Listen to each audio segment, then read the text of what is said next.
Hi guys, and welcome to the latest dongles from EPZ, the TP20 Pro and the TP50. These two models do not really substitute the current models which exist, which is the TP20 and the TP30. They are merely two extra additions. The TP20 Pro is you could say loosely based on the TP20. The biggest difference here is that gone is the metal chassis, and they've now substituted it for a 3D printed chassis. And they've done a few little adjustments to the actual circuitry, which has enabled the power output at 32 ohms in the balanced configuration to go up to 171 milliwatts, up from about 150 from before. So it's just a small little increase. Anyway, I'll get a little bit further into more details in a second. As for the TP50 is a new implementation. Well, in this case, they're implementing the 43198 together with the RT6863 amplifier chip, which already, by the way, is also the same amplifier chip they use on the current TP30, but the TP30 uses the ESS 9038Q2M chip. And they've also added a display and a menu with a few features that can be adjusted. Anyway, these are the boxes. So really nice box, really smart, very very nice, very classy.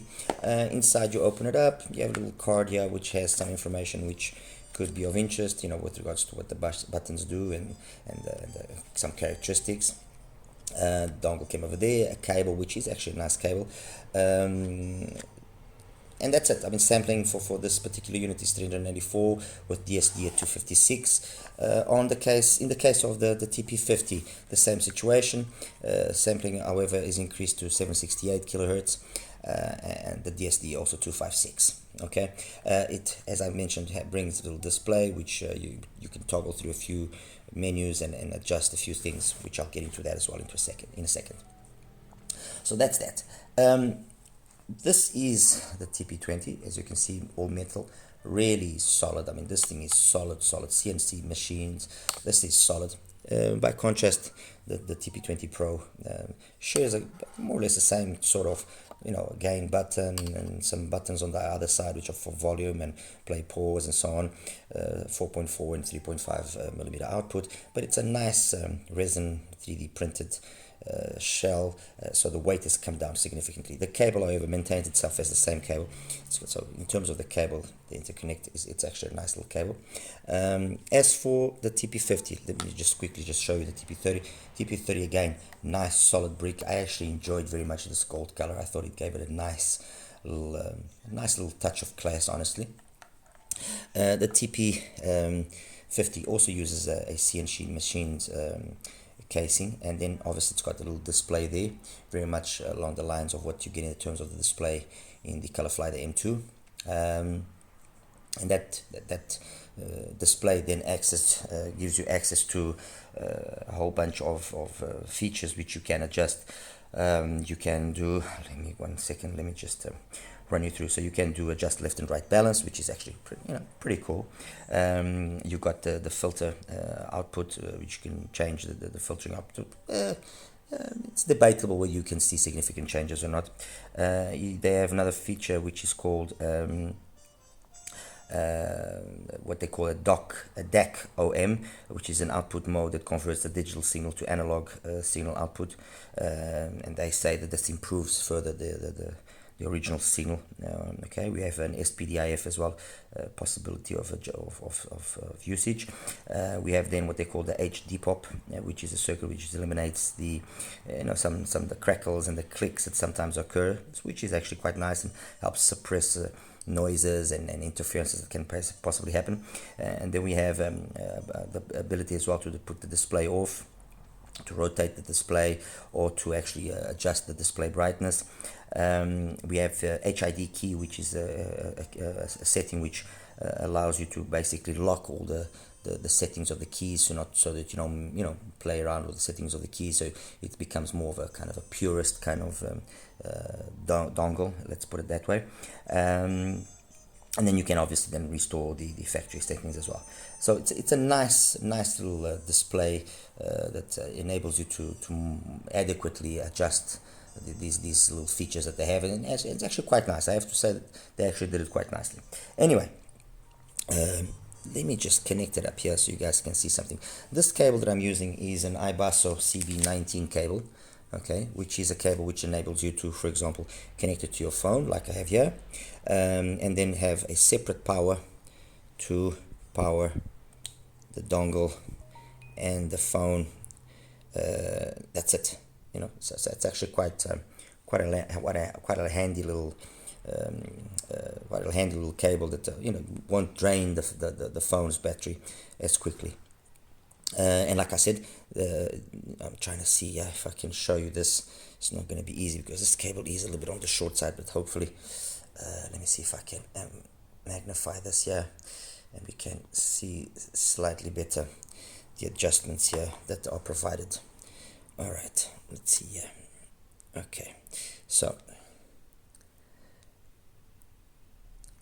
okay, there we go. That's the menu, and then you know, once you press the button, it then allows you to adjust the gain level from high to low, the adjustment of left and right, like I mentioned, the filter section where you can change the different filters, the Decoder feature which enables the signal to be processed in a manner that will improve the listening experience, according to them at least, you know, make it more realistic, more organic. Oops, sorry, it goes back to, so that's it. SPDIF output, if you want to use it that way, the high depop, which is that circuit to eliminate any noises and so on and so forth. Let me actually just put it on there. There you go, so you guys see. Display, the brightness, you can adjust the brightness, you can see they're going down, up, and the display ROT, which is rotating the display if you want to, and the completely display off after 15 seconds, or you can adjust it to a little bit longer. I'm actually going to make it, let me make this a little bit longer, let me make it 20 seconds. All right, there we go. And then HID key off, which is that feature that allows you to basically lock the key functions. The software update, okay, and factory restore function. So as you can see, quite versatile, quite complete in the number of features that it offers. All right, so let's go back here to normal, put this here in its normal places, and let's then do a little bit of a comparison and talk a little bit about what I heard. All right. With regards to the previous two models, the TP20 and the TP30, the TP20 was fine, it was okay, but there were a few other options that in my opinion made more sense. So things like, for example, the Shio, which was basically the same price, was in my opinion just an overall better option. Okay, it's as simple as that. The TP30 was using the 9038, or is using the 9038 DAC chip, which being an ESS usually translates to a more clinical, more let's say cold sounding presentation. However, it's actually quite interesting because the way they've implemented it here in the 9038, what we have in effect is a sound which is, when you compare it to other similar powered applications with that same DAC, it's actually a warmer sound. So for example, if I take here the S9 Martha, which uses the same DAC chip, the S9 does sound more ESS typical, while this here does sound a little bit more, let's say, organic by comparison. Okay, so that's actually an interesting implementation here of the 9038. As for the TP50, the TP50 very much has a sound which, the best way to describe it is a sound which follows the AFUL SnowyNight, the Colorfly M2, that kind of vibe of sound. The SIM got the Dew 4X is slightly darker than those previously two mentioned ones, and as by default obviously is just slightly darker than the TP50. So what I'm basically saying by that is, I've said it all. The TP50 gives an overall sound signature, an overall presentation, which is very equal to the Colorfly, the M2, the CDA M2, and the AFUL SnowyNight, which is then a nice detailed presentation. There's a slight amount of coloration to the sound, yes, but it is not a coloration which I particularly find offensive. If I actually have to be very nitpicky, I found that it's a coloration done in the right manner, because it just gives that extra little bit amount of warmth to take away some sterility that sometimes you find. And it's a coloration that basically has been done more on the lower frequencies and mid frequencies than necessarily on the high frequencies. So, I don't consider that to be a bad thing per se. It's not going to be those two dongles do not have that absolutely flat sterile type of sound, which I guess some people can like. So by comparison, for example, if I take the SnowyNight or the CDA and I compare it to the Shio, the Shio is slightly more neutral, okay? But honestly, and I did that extensive comparison when I did that dongle, my favorite dongle review a couple of weeks ago.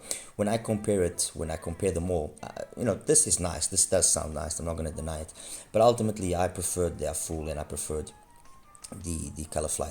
And I'm not even mentioning the Yuki, because the Yuki also falls within that same bracket. But it's a slightly more, well, the Colorfly is a little bit more expensive as well, but it's already on a different kind of price bracket. Anyway, as for the TP50, that's exactly what happens. The sound here it's a nice warmish kind of presentation that's got always the right amount of detail. I didn't find, obviously, and this is one thing that I've said it before and I'll say it again, this is going to be very much dependent on what you have connected to it. But let's say for the sake of argument, if you have a dark sounding IM, this is not going to make it overly dark, no, because it's still got enough life in it to make it sound sufficiently engaging and sufficiently detailed. If you connect a more brighter sounding IM, so if you take something, let's say like a planar magnetic, let's say a Duno Talos or a Stellaris, this maybe will help tame it down slightly and bring it down to a more manageable kind of level. Okay, so that's overall the thing here about the TP50 that I enjoyed. It is very capably sonically, very capably sonically. Nice tonality, nice timbre. It's gonna, for the most part, be able to handle anything I threw at it. I mean, I took the P20, which I'll be reviewing for you guys soon. Now I took the Conch, which I think it's one of the best references in terms of a sub $30 single DDIM, and I took as well the EA500 LM, which is again another reference at under $100 for a single DD. Excuse me. And the TP50 did an amazing job of powering any one of these three. In the P20, because of its more warmer nature, it still maintained the ability to make the P20 sound detailed and sound capable of giving enough twinklies and sparklies. Okay, something that, for example, the P20 connected with the EPZ, the TP30, did sound a little bit more open, I'm not going to deny, but it also sounded harsher. It didn't sound as polished, while with the TP50 it always sounded very polished. Okay, the Conch sounded absolutely fantastic on here, I'm not going to deny it, and the LM50 was a very nice match. I mean, the LM500, the 500 LM matched with the TP50, matched with the SnowyNight, or matched with the Colorfly, spot on. I mean, absolutely spot on. Nothing that can really be said. In terms of price, this can be had for about $110 right now, $115 roughly right now at their Aliexpress store. Price is usually just a little bit higher, but honestly, it very much justified. And if I now have to kind of give a wreck between this, between the CDA, between the AFUL, and let's put the Yuki as well in the mix, because it is after all another excellent implementation of the 43198. I think the two units that will stand out in terms of their features, okay, definitely is the TP50 and the CDA M2. In terms of the sound, they are all very, very equal. I mean, I would be talking absolute nonsense if I was saying that there were huge differences between the four of them, or if I could even notice any difference between them.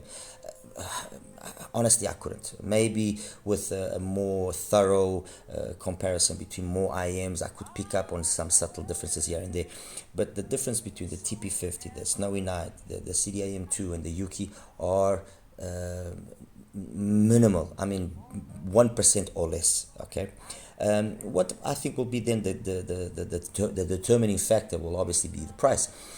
And I mean, the price that this has right now is just slightly more expensive than the AFUL SnowyNight. And however much I like the AFUL, and however much I think the AFUL is a fantastic little dongle, I mean, the fact that this does offer a display and that has that versatility of the menu and the adjustments that can be done, I would say that this is the better buy. I mean, I'm not going to deny it. Compared to the ColorFly is a little bit more expensive. So it will kind of basically be which style do you like? Do you like more this style, this appearance, or do you prefer the style of the ColorFly? You know, and compared to the Yuki as well, the Yuki in terms of its pure sound, amazing, really, really good, but it lacks a little bit in terms of features. With this, which again the TP50 does an absolutely amazing job. So you know, well done, and this is definitely a dongle that I would recommend, especially now that the prices are down during this spring sales period. As for the TP20 Pro, compared to the TP20, its let's say sibling on which it is based, this is a better dongle. I don't know what exactly were the changes that they did to the circuitry, but the truth is this is about $45, this is about $55 to $60. The price difference that exists here is so minimal, but the difference in sound is so noticeable that I would definitely say, you know, go for the TP20 without a question. Sorry, the TP20 Pro, go for the Pro without a question. It's more detailed, it's more engaging, it's got a sound which is very much like the Shio. The TP20 Pro and the Shio are very, very similar, in my opinion. Very, very, very similar. There are instances where one edges out the other, and then others when this one actually edges out the other. Even compared with the Dew 4X, we have again a very similar style of sound, although you do notice the Dew 4X is a few more times edging out the 20 as opposed to the 20 Pro edging it out. Okay, so we do have that. Like I said, the price here is, I think, again, the main factor that will determine its purchase or not. And at $55-$60 roughly, I think it's really a no-brainer for a cheaper dongle. You know, it's worthwhile. It sounds good. It's got, again, that very much that Cirrus Logic type of sound. So it's an in-between overly analytic and being maybe perhaps overly warm, like the AKMs usually are in their implementations. But it will be, again, something which is very much dependent on what you hook up to it. And in this particular case with these three, the one that I thought matched the best, funny enough, with the TP20 Pro was actually the conch. Not that the LM wasn't doing a good job, or that the P20 wasn't doing a good job, but you know, listening to these three on the Pro, and then listening to these three on the TP50, the TP50 did have a noticeable advantage in terms of an apparent sense of ease in powering any of them, and also a sense of being able to extract the best performance out of the three. While this one, and I can only assume it has to do something to do with the output impedance and so on, it just seemed to match easier with the conch than it did with the other two. With the PT20, with the P20, sorry, it sounded good, but it just sounded okay. There's more to give but okay. As for the LM, I found it to be at slightly higher volumes, just a little bit rough around the edges. Nothing dramatic, nothing that's a deal breaker, but just a little bit rough around the edges. So yeah, that's it, guys. Basically, there you have it. I mean, my group of favorite dongles now has a new addition. Definitely the TP50. Definitely the TP50 is one of my favorite dongles. I'm going to definitely start using it again, more and with my NX7 combination, which I absolutely love doing it. So I would say if you are on the market for a dongle and if you want something that's really special, check out the TP50 definitely. At the price that you can get it for, I think it's well worth it. I mean, it's got, like I mentioned, some tough competition, the SnowyNight, the CDA-M2, the Yuki. Those are really solid implementations of the Cirrus Logic 43198. The Dew is slightly cheaper, so I don't even think it's fair to compare, because it's also, there is a noticeable difference in sound. It's not big, but this sounds a little bit more warmer, okay? But this definitely, and I think its biggest selling point is the fact that it's got that menu, that display, which allows for those adjustments. That, coupled to an excellent sound quality, I think it's a solid offering. As for the smaller brother, the TP20 Pro, if your budget only allows you to go up to $60, then yeah, this is something that maybe you should be considering. Yeah, I mean, you do have this, you do have the Dew just slightly higher, just a little bit higher. So who knows? Maybe the Dew could also be a possible contender. And you got the Shio. So I would say at this price bracket, probably the Shio and the TP20 Pro are the ones that are the most sensible considerations to have at the moment. Okay. Anyway, guys, I hope I was informative enough. And as always, like and subscribe. If you have any questions, please feel free to ask me. Okay. You take care now. Bye bye.